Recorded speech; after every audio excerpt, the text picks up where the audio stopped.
Well, first of all, Khudahafen to all of you. Before I think I should start reading the speech, I would like to convey my heartfelt condolences to the victims of the unfortunate incident which happened in Mumbai. I extend my warm greetings to the city with the first gay monument and the first gay marriage. Welcome to MVS. We're here with the Prince of Mujarat?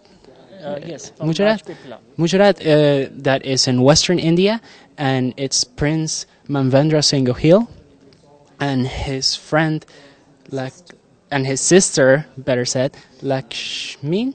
They have just given us a very charming lecture about homosexuality in India, and we're just going to ask a couple of follow-up questions because actually it was a very thorough session. You answered a lot of questions. One thing that struck me is that you guys are very optimistic. There's sort of dynamics about you. You come across as very optimistic. People were laughing. I think the audience left with a good feeling. Why are you guys optimistic, considering India's situation? I've already stated in my speech that I am a person which believes in truthfulness and honesty, and ultimately people have to agree to the fact. I mean, how far will people run away from the truth? One fine day they have to accept what is the fact of life, and that's the reason I'm always confident and very optimistic. As it would have happened to anyone who would have come out, it was shocking. And it kind of created a big earthquake, with much larger intensity than the natural one. This was a man-made calamity, so it had a larger intensity. The epicenter was my erstwhile princely state, and the shock waves were felt all over the world. I happen to be perhaps the first member of a royal family to openly come out. I always make the statement that I may have been the first one, but not the only one to be gay. Some of the senior citizens actually sent me a postcard, congratulating me, and I was so surprised. I said, the next senior citizens meeting we would like to honor you. And I said, what is that? What is the great thing I've done that you people are wanting to honor me? I said, if that is the case, then every citizen in India should come out like this and say I'm gay. And they said, well, we don't care about what you are, but the fact that you've spoken the truth has elevated you in our eyes, and that is the thing for which we want to honor you for. Do you believe in reincarnation? And if so, were you gay in your previous lives? Well, I strongly believe in reincarnation, and I don't know whether I was gay in my past birth, but I would definitely pray to God that make me gay in my next birth also. What about you for your ethnic transsexual group? For me, even I would love to be a hijra and always to be born as a hijra. I always say that we live in the parallel lines of man and woman, which is the third gender, and that is the hijras. So the children are already informed about it. Nowadays the net and the communication level they all know what is gay, what is lesbian, everything. But the parents are just creating a big fuss. They don't allow, the sex education in schools has been banned in India. I mean, we NGOs, we had this adult sex HIV program which we used to conduct in schools, and the students were so happy with us that we had this question answer session, and the questions would be going on so comfortably with us. They would be ready to ask. Even I have conducted lectures on HIV in schools and colleges, and they are so happy to be part of this whole session. Even though Hinduism may be very tolerant, but there are certain things which have to change in our country, and then only we can expect that we bring about a good change. What can you tell us about being gay for the average Indian? What are his possibilities for meeting people and for developing as a gay person? Both of us belong to high caste. I belong from a high class warrior clan, and Laxmi belongs to a high class Brahmin clan, which was from the community of the priests.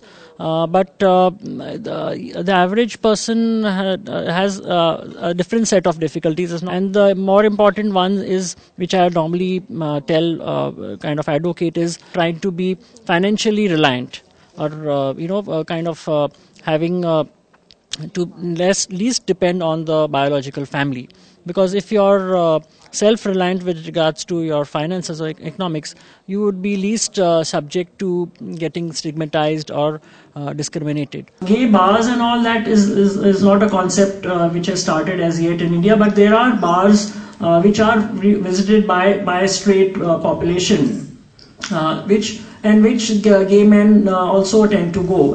There are very popular ones in Mumbai. There is one very popular one very near to the Taj Mahal, which was recently attacked, called the Voodoos, which is a lot of gay men, lesbian women come to those bars. A lot of public spaces are used as cruising areas for meeting, or you can say meeting places, and those include public parks, gardens, railway stations, bus stands, riverside places. These are the places where we are also working on, because we know that these are frequently visited by our men, and a lot of places are used even for sex, for instance, to hide behind bushes and all that.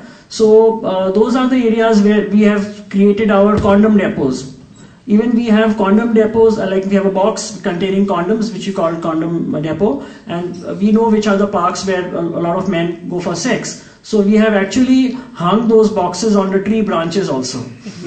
What do you think India has to offer to the world, or do you think that the characteristic Indian traditions might be endangered by globalization? Perhaps you have something to say. I would love to say that India has to offer the sense of community within the queer movement. Like, we have a lot of differences, MS, gays, and hijras, or MSM, hijras, or lesbians. We may have a lot of differences, but we should have the sense of community from where I come. As a community, if we are together, and if we stand for our issues together, nothing like that. I would like to add one thing, that fortunately for us in India, even though the society doesn't accept us, but we tend to develop a lot of support system from the queer. We are actually, we have a very strong family system, which I've seen is not there in the Western world with regards to the queer community. For instance, Laxmi and myself, we are not biologically related, and yet we are brother and sister to each other. So I think the Western world has yet to learn something from India, because family means a lot. It means a big support within the community for each other, and in terms of even old age, if you see, or in terms of crisis, in terms of mental issues. Thank you very much for the interview. I wish you good luck promoting India, and keep on watching MVS. I would never leave India, because India needs me, and the gay community of India needs me very badly. I've strived to work for this cause, for legalizing our issues. They said this day would never come. They said we would never come to common grounds. They said we have set our sights too high. We are choosing hope over fear, unity over division. My friends, the message is that the change is coming, not only in America, but in India as well. Talkies.